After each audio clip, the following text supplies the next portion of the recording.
Assalamualaikum warahmatullahi wabarakatuh.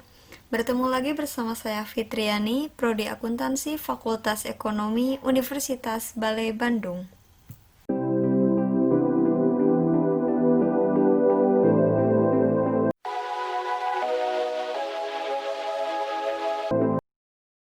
Pada kesempatan kali ini saya akan mengulang kembali materi-materi yang telah disampaikan oleh dosen saya.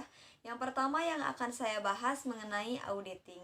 Secara keseluruhan, auditing merupakan suatu kegiatan atau proses pengumpulan dan juga pemeriksaan bukti secara objektif yang berhubungan dengan suatu informasi atau data untuk menentukan dan juga membuat laporan mengenai tingkat kesesuaian antara informasi dengan standar atau kriteria yang sudah ditetapkan.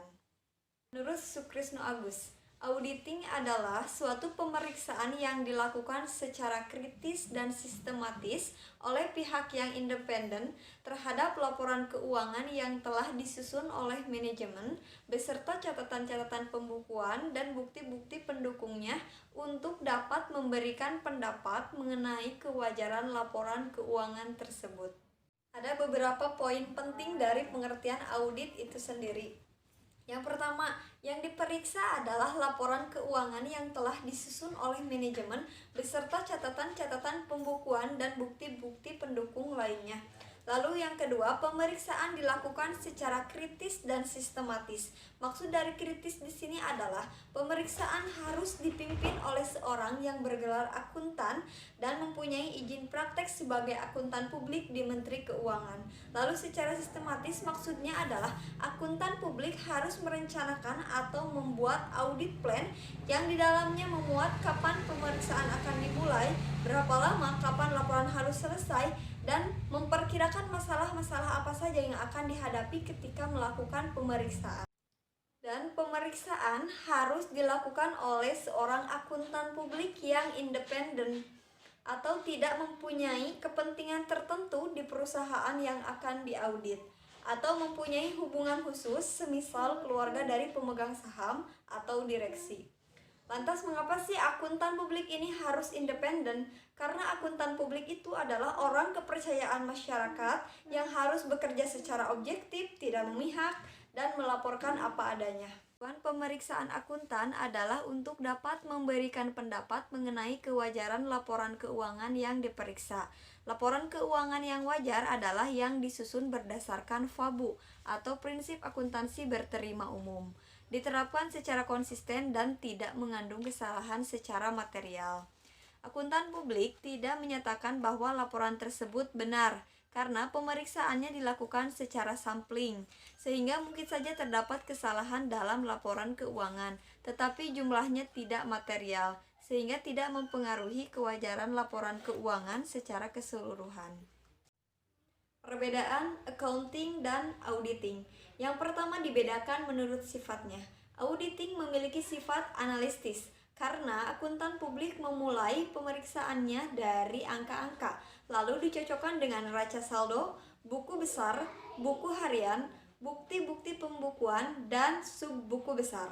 Sedang mempunyai sifat konstruktif karena disusun mulai dari bukti-bukti pembukuan, buku harian, buku besar, sub-buku besar, neraca saldo, sampai menjadi laporan keuangan. Yang selanjutnya, perbedaan menurut pelaksanaannya. Accounting dilakukan oleh pegawai perusahaan bagian akuntansi dengan berpedoman pada standar akuntansi atau ETAP atau IFRS. Sedangkan auditing dilakukan oleh seorang akuntan publik khususnya financial audit dengan berpedoman pada standar profesional akuntan publik, kode etik profesi akuntan publik, dan standar pengendalian mutu. Assurance. Jasa assurance merupakan jasa profesional independen yang meningkatkan kualitas informasi bagi para pengambil keputusan, terutama tentang informasi laporan keuangan historis hingga informasi yang berpandangan ke depan serta informasi lainnya. Jasa assurance dapat dilakukan oleh akuntan publik atau berbagai profesional lainnya. Selanjutnya, jasa atestasi. Jasa atestasi adalah jasa yang diberikan oleh profesi akuntan publik, di mana profesi akuntan publik akan mengeluarkan laporan tertulis yang menyatakan kesimpulan atas keandalan asersi tertulis yang dibuat dan ditanggung-jawabi pihak lain. Selanjutnya ada 5 jenis atestasi. Yang pertama, audit atas laporan keuangan historis. Kedua, atestasi mengenai pengendalian internal atas pelaporan keuangan.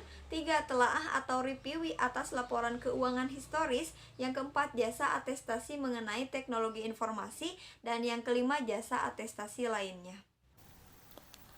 Gambar ini mencerminkan hubungan antara jasa assurance, jasa atestasi, dan jasa non-assurance. Jasa assurance mencangkup jasa atestasi dan jasa assurance lainnya. Jasa atestasi meliputi audit, review, pengendalian internal atas pelaporan keuangan, jasa atestasi mengenai teknologi informasi, dan jasa atestasi lainnya, seperti yang sudah kita bahas sebelumnya. Selanjutnya, jasa non-assurance meliputi konsultasi manajemen lainnya, akuntansi dan pembukuan, jasa pajak. Dan yang paling berhubungan di antara keduanya adalah konsultasi manajemen tertentu. Audit terbagi menjadi 3 jenis. Yang pertama, audit operasional, mengevaluasi efektivitas dan efisiensi setiap bagian dari prosedur dan metode operasi organisasi. Yang kedua, audit ketaatan, menentukan apakah pihak yang diaudit telah mengikuti prosedur, aturan, atau ketentuan yang telah ditetapkan oleh otoritas yang lebih tinggi. Dan yang ketiga, audit laporan keuangan, menentukan apakah laporan keuangan atau informasi yang diverifikasi telah sesuai dengan standar kriteria yang ditentukan oleh GAAP. Dan yang selanjutnya ada jenis-jenis auditor. Yang pertama ada kantor akuntan publik, mengaudit laporan keuangan historis yang dipublikasikan oleh PT, perusahaan besar serta organisasi non-komersial, yang seringkali disebut dengan auditor eksternal atau auditor independen. Yang selanjutnya ada auditor internal pemerintahan, mengevaluasi efisiensi dan efektivitas operasional berbagai program pemerintah, bekerja dalam Badan Pengawas Keuangan dan Pembangunan atau BPKP. Auditor Badan Pemeriksaan Keuangan mengaudit informasi keuangan dari berbagai macam badan pemerintahan, baik pusat maupun daerah sebelum diserahkan kepada DPR. Selanjutnya, auditor pajak menentukan apakah SPT sudah memenuhi peraturan yang berlaku. Dan yang terakhir ada auditor internal, audit bagi manajemen, tetapi auditor internal tidak dapat sepenuhnya independen selama masih ada hubungan pemberi kerja karyawan.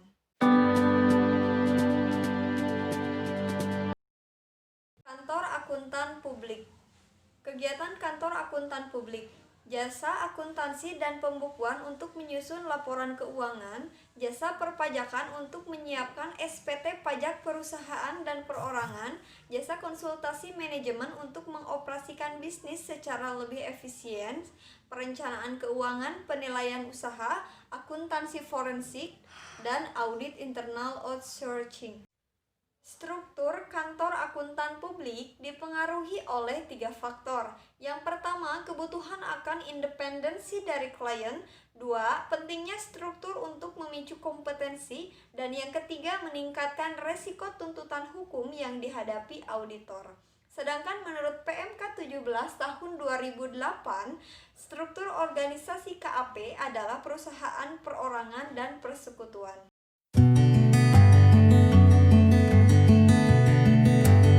Laporan audit. Laporan merupakan hal yang sangat penting dalam penugasan audit dan assurance karena mengkomunikasikan temuan-temuan auditor. Para pemakai laporan keuangan mengandalkan laporan audit untuk dapat memberikan kepastian atas laporan keuangan perusahaan. Laporan audit juga merupakan akhir dari keseluruhan proses audit. Kita akan memulainya dengan menguraikan isi dari laporan audit standar.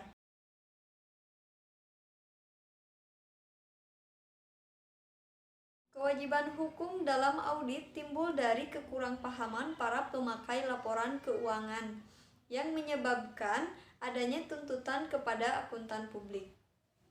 Dan yang selanjutnya membedakan antara kegagalan bisnis, kegagalan audit, dan risiko audit. Kegagalan bisnis. Kegagalan bisnis terjadi apabila bisnis tersebut tidak mampu untuk mengembalikan pinjamannya atau memenuhi keinginan para investor karena keadaan ekonomi. Dan yang selanjutnya, kegagalan audit terjadi apabila auditor mengeluarkan pendapat audit yang tidak benar karena gagal memenuhi persyaratan standar audit.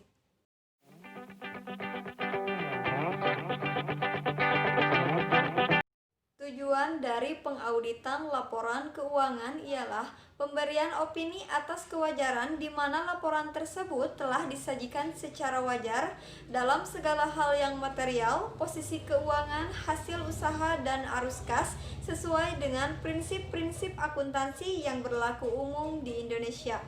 Serta jika auditor yakin bahwa laporan tidak disajikan secara wajar atau tidak mampu menarik kesimpulan dikarenakan bahan bukti tidak memadai, maka auditor bertanggung jawab untuk menginformasikan kepada para pengguna laporan keuangan melalui laporan auditnya.